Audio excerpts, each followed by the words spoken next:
Hello YouTube, today I'll be talking about an interesting problem that I came across. And the problem goes as follows. So given an array of numbers,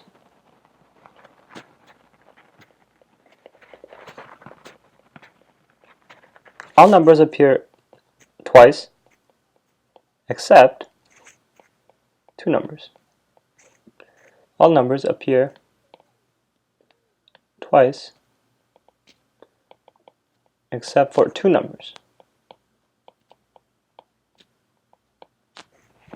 Determine those two numbers. Okay, so you might want to pause this video before I start going through some solutions, so feel free to pause now. Okay, welcome back. So here's the first solution that came to my mind. Fairly simple solution. You can try sorting it. If you try sorting it, there's different ways of sorting it. Typically it'll be n log n time. And once you sort it, you can go through the sorted array and then verify to see which number only appears once, which is fairly straightforward because everything is sorted. So just once you see a new number, check to the right of it, see if there already exists another number. Now if you do merge sort, it'll be O(n) space. If you do quick sort, you have possibly log n stack space. You really only have merge sort being log n space if you perform using linked lists, which your implementation might not have. If you do insertion sort or something like that, you have n squared worst case time. So overall it's just not good because you're going to be having an n log n upper bound anyway on the numbers, assuming there's no special property about the numbers. So the first approach is sorting, which seems okay, but then we have n log n time to actually sort, which I wasn't a huge fan of personally. I don't think that's very good, so I'm going to say this is bad. So the second thing that came to my mind was, okay, XOR. So XOR has a neat property where you have A XOR A, we get 0. Now obviously since all the numbers appear twice, this will automatically negate all the numbers. So if I have x1, x2, x1 in a list, and I do x1 XOR x2 XOR x1, well, this is the same as x1 XOR x1 XOR x2, but that x1 XOR x1 becomes 0 XOR x2, and 0 XOR anything is anything, so this is x2. But the problem says that we have two numbers. Alright, so how do you deal with two numbers then? Because the problem is if you XOR everything, the numbers that appear twice, they all cancel out. But now you have two numbers, and you have the XOR of them. So then I thought, okay, maybe we can divide up the array into smaller pieces, use divide and conquer.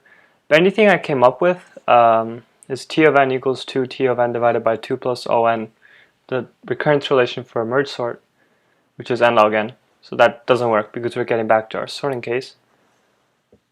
But then I actually gave up and looked at the solution, which is why I like this problem because I couldn't think of it. And the solution makes sense to me. So after you XOR the numbers, you're going to get some arbitrary number that's XORed. So let's say it's like 1 0 0 1 0 0 1 base 2, right? Let's add a couple more zeros. Alright, so you got a number like this. But what do you actually learn from this number? You learn that for this 1 over here, this 1 is very critical because it means the moment you have a 1, it means that one of the numbers had a 1 and the other number had a 0. Okay, so what does that mean? Alright, so you tell me that there's two numbers. There's two numbers that don't appear twice. There's number A and there's number B. When we did A XOR B, we did XOR. And we have this 1. This means that one of the numbers has a 1 there and the other number has a 0. So if we take the whole array of numbers x1, x2, which contains A somewhere, then xi to b, xj to n. If we take this list and partition it into two sets, one set that contains all the numbers that has that bit set to 1, and one set that does not have that bit set to 1, since the duplicate numbers will stick together, we'll actually be able to partition the list into two separate lists, one of which has A in it, one of which has B in it, and then all the other numbers are automatically cancelled out because of the property that we have duplicates for each. So because of this, it becomes very straightforward and very easy. All you have to do is have an algorithm that first takes the XOR of everything, get one of those set bits. So we can use the rightmost bit. If you've been following my binary index tree tutorial, you'll see that it's very easy to do with a little bit trick. There's two ways to do it actually. And afterwards we partition this into two and take the XOR of it. So here I'll grab you guys through the code of this to make more sense. So we start off with our method signature, public int array, get single, and then we have our array here. Okay, so the very first thing is let's declare some variables. So val a equals 0.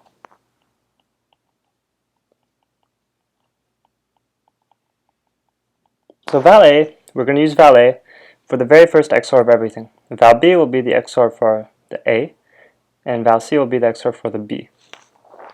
So first we go through all the elements using our enhanced for loop. Inside array, we say val a XOR equals I. So we take the XOR of everything, and now we want to get the rightmost bit. Okay? So now we say val a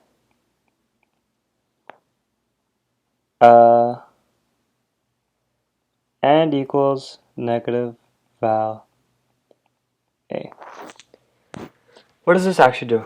This actually sets val a to be the rightmost bit, because if we have a number like this and we take the negation of it, the negation of 2's complement is all the numbers,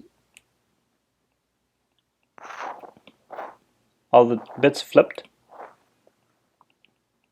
and then add 1.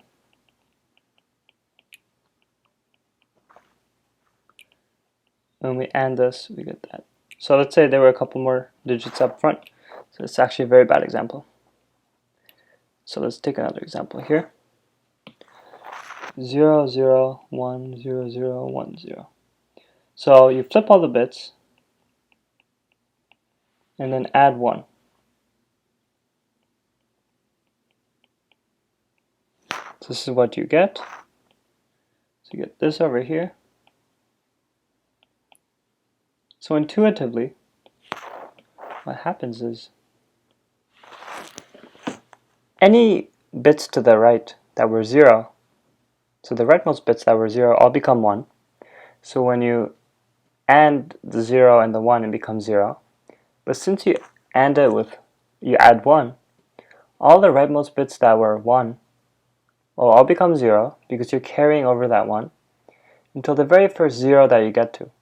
And the very first 0 that you get to in the number at the bottom must have had a 1 at that position at the top because you flipped the bits.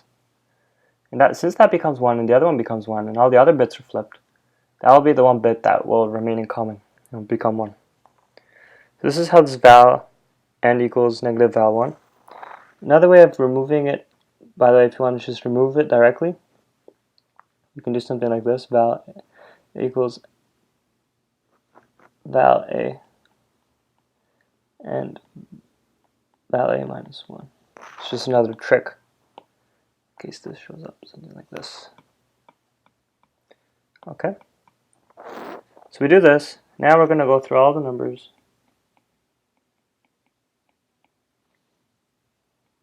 again. So now if that bit is set,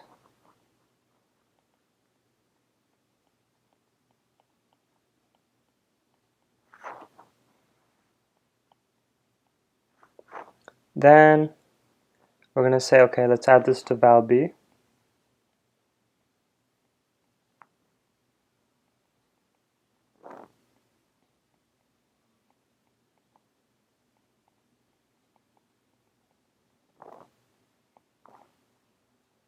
And we just simply return, we return new int.